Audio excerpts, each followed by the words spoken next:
Għal poeti romantiċi, in-natura kienet għajn ta' ispirazzjoni. Kienu jemnu li l-bniedem iktar ma jkun qrib in-natura u mbiegħed mill-ħajja tal-ibliet, inqas ikun imħassar għax ikun fl-istat naturali tiegħu.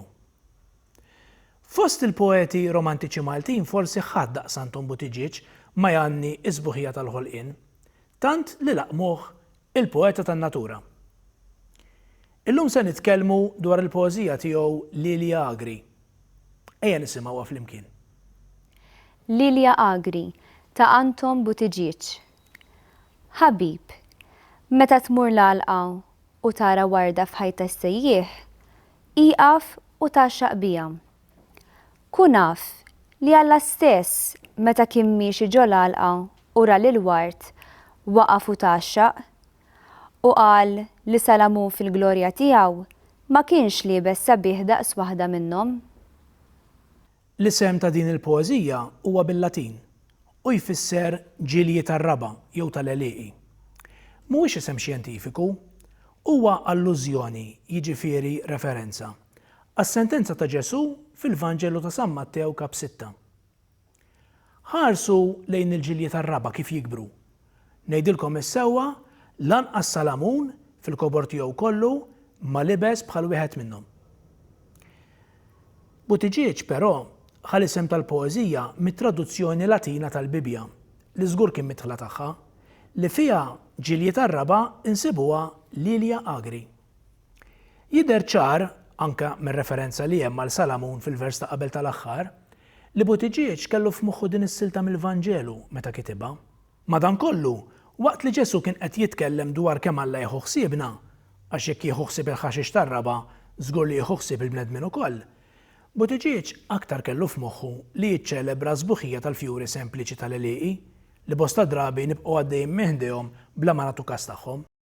Il-poeta jiftaħ il-poeżija b'apostrofi lil qarrej billi jsejjaħlu ħabib u jibqa' jindirizza sal-aħħar kif juru l-verbi fl-imperattiv iqaf, taxxaq u kun naf.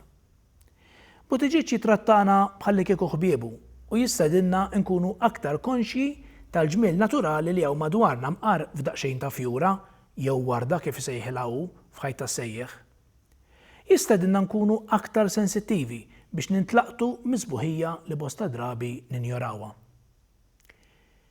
L-argument tiegħu hu li saħansitra Ġesu li fil-poeżija jissemma bħala Alla b'antonomasja ġibet l-attenzjoni tan-nies li kienu jisimgħuh għal ġmiel tal-fjuri tar-raba.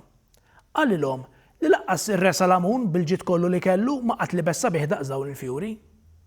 U bħalma taxxaq bihom Alla nnifsu, hekk għandna nagħmlu aħna.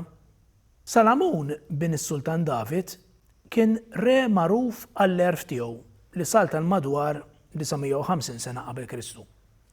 Għadna sal-lum nitkellmu fuq l-erf ta' Salamun, speċjalment meta nkun nirdu naqbdu ma' xi ħadd li jaħseb li jaf ħafna.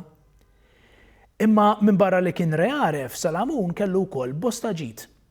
Jiġifieri jekk lanqas Salamun ma kien kapaċi jilbes bħal fjur tar-raba, sinjal li huma sbeħ wisq.